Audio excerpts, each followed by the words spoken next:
Sa ngalan ng Ama at ng Anak at ng Espiritu Santo. Panginoon, isugo mo ang iyong espiritu at pagpanibaguhin mo ang mukha ng aming mundo.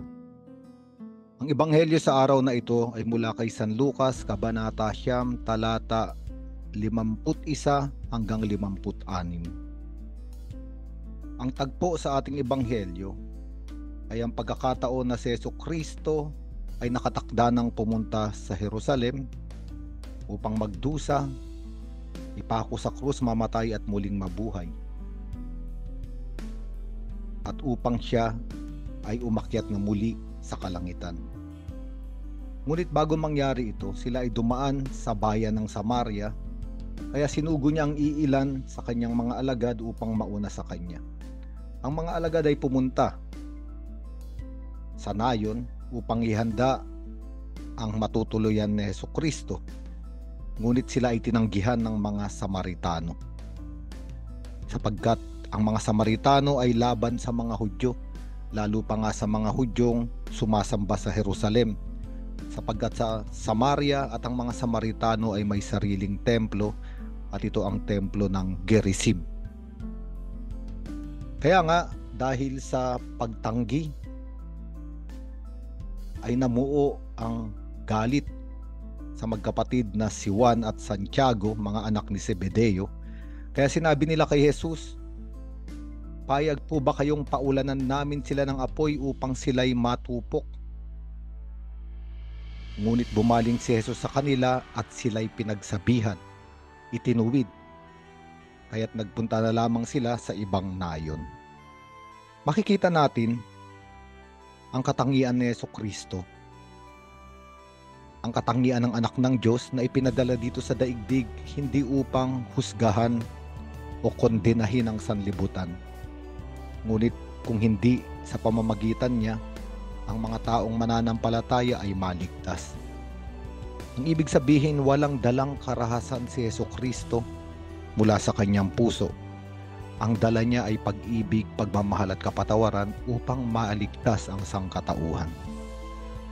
Bagamat totoo na sa lumang tipan, sa panahon ni Propeta Elias, si Propeta Elias ay tumawag ng apoy mula sa langit at natupok yung handog dahil nandoon siya sa harapan ng mga propeta ni Baal at nais nilang patunayan kung sino ang totoong Diyos.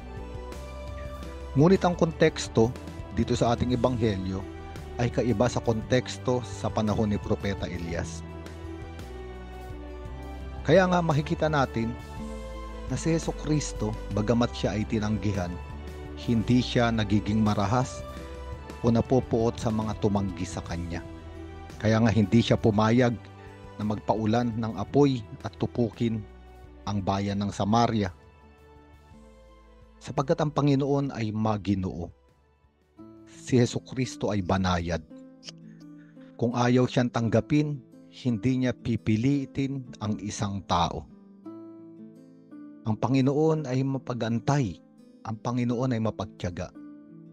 Kaya niyang maghintay hanggat ang tao ay magising sa katotohanan at maunawaan ng tao na kailangan niya ang Diyos.